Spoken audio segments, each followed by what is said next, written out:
Hi friends, ಮನೇಲಿ ಶುದ್ಧವಾದ ಅರಿಶಿನ ಹೇಗೆ ಮಾಡೋದು ಅಂತ ತೋರಿಸ್ತಾ ಇದ್ದೀನಿ. ಇದು ಮಾಡೋದು ತುಂಬಾ ಈಸಿ. ಅರಿಶಿನದಿಂದ ತುಂಬಾ ಬೆನಿಫಿಟ್ಸ್ ಇದೆ. ಅದನ್ನು ಅಂಗಡಿಲಿ ತೊಗೊಳೋದಕ್ಕಿಂತ ಮನೇಲೇ ಹೋಮ್ ಮೇಡ್ ಮಾಡಿ ಇಟ್ಕೊಳ್ಳಿ, ತುಂಬ ಒಳ್ಳೆಯದು. ಇದಕ್ಕೆ ನಾನಿಲ್ಲಿ ಒಂದು 400 ಗ್ರಾಮಷ್ಟು ಅರಿಶಿನದ ಕೊನೆ ತರಿಸಿದ್ದೀನಿ. ಅಂದರೆ ಹಸಿ ಅರಿಶಿನ ಇದು. ಇದನ್ನು ಯಾವುದೇ ಮೇಲೆಲ್ಲ ಏನಾದರೂ ಕಪ್ಪಗೆ ಆ ಥರ ಇದ್ದರೆ ಸ್ವಲ್ಪ ಎರೆದ್ಬಿಟ್ಟು ಆಮೇಲೆ ಅರ್ಧ ಕಟ್ ಮಾಡಿ ನೀರಲ್ಲಿ ಹಾಕಿ ಒಂದು 5 ನಿಮಿಷ ಬೇಯಿಸ್ಕೋಬೇಕು. ತುಂಬ ಹೊತ್ತು ಏನು ಬೇಯಿಸ್ಬೇಡ್ರಿ. ಈಗ ಮಾಡಿದ್ರೆ ಕೈಯಲ್ಲಿ ರಬ್ ಮಾಡಿದ್ರೆ ಎಷ್ಟು ಚೆನ್ನಾಗಿ ಅರಿಶಿನ ಒಳ್ಳೆಯದು. ಅರಿಶಿನದಿಂದ ತುಂಬಾ ಉಪಯೋಗ ಇದೆ. ನಾವು ಹಾಲು ಕುಡಿಯೋವಾಗ ಅದಕ್ಕೆ ಅರಿಶಿನ ಹಾಕಿ ಕುಡಿತೀವಿ, ಮತ್ತು ಕೈಯೆಲ್ಲ ಕುಯ್ಕೊಂಡಾಗ ಅರಿಶಿನ ಹಾಕ್ತೀವಿ. ಅವೆಲ್ಲ ಮನೇಲಿ ಮಾಡಿರೋ ಅರಿಶಿನ ಆದರೆ ಒಳ್ಳೇದಿರುತ್ತೆ. ಅಂಗಡಿಲ ಇರೋ ಅರಿಶಿನ ತೊಗೊಂಡು ಹಾಕಿದ್ರೆ ಅದು ಅಷ್ಟು ಒಳ್ಳೇದಿರಲ್ಲ. ಅದಕ್ಕೇ ಈಗ ಈ ಅರಿಶಿನ ಪುಡಿನ ತುಂಬ ಈಸಿಯಾಗಿ ಮನೇಲಿ ಮಾಡ್ಕೋಬೋದು.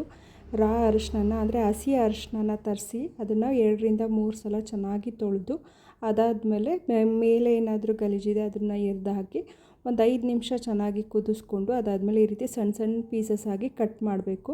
ಸಣ್ಣ ಸಣ್ಣ ಪೀಸಸ್ ಆಗಿ ಕಟ್ ಮಾಡಿದ್ರೆ ಬೇಗ ಡ್ರೈ ಆಗುತ್ತೆ ಅಂತ ಅಷ್ಟೇ. ಇಲ್ಲ ಉಂಡೆ ಥರನೇ ಒಣಗಿಸ್ಕೋಬೋದು. ಈ ಥರ ಪೀಸ್ ಮಾಡಿ ಒಣಗಿಸಿದ್ರೆ ಒಂದಿನದಲ್ಲೆಲ್ಲ ಚೆನ್ನಾಗಿ ಒಣಗ್ಕೊಬಿಡುತ್ತೆ. ಈ ರೀತಿ ಪೀಸಸ್ ಮಾಡಿ ಒಣಗಿಸ್ಕೋಬೇಕು. 1 ದಿನ ಅಥವಾ 2 ದಿನ ಒಣಗಿಸಿದ್ರೆ ಈ ರೀತಿ ನೀಟಾಗಿ ಡ್ರೈ ಆಗಿರುತ್ತೆ. ಅದನ್ನು ಮಿಕ್ಸರ್ಗೆ ಹಾಕಿ ಈ ರೀತಿ ನುಣ್ಣಗೆ ಪುಡಿ ಮಾಡ್ಕೋಬೇಕು. ಒಂದೇ ಸಲ ಪುಡಿ ಮಾಡೋಕ್ಕಾಗಲ್ಲ, ಮಿಕ್ಸಿ ಎಲ್ಲ ಹೀಟ್ ಆಗಿಬಿಡುತ್ತೆ. ಸೊ 1-2 ನಿಮಿಷ ಬ್ರೇಕ್ ಕೊಟ್ಟು ಆಮೇಲೆ ಮತ್ತೆ ಪುಡಿ ಮಾಡ್ಕೊಳ್ಳಿ. ನೀಟಾಗಿ ನುಣ್ಣಗೆ ಪುಡಿ ಆಗುತ್ತೆ. ಈ ಥರ ಒಂದು ಸಲ ಮಾಡಿಟ್ಕೊಂಡ್ರೆ ಒಂದು 6 ತಿಂಗಳವರೆಗೂ ಬರುತ್ತೆ. ಒಂದು ಸಲ ಮನೇಲಿ ಟ್ರೈ ಮಾಡಿ ನೋಡಿ. ಮತ್ತು ಮನೇಲಿ ಮಾಡಿರೋ ಅರಿಶಿನ ತುಂಬ ಚೆನ್ನಾಗಿ ಸ್ಮೆಲ್ ಬರುತ್ತೆ.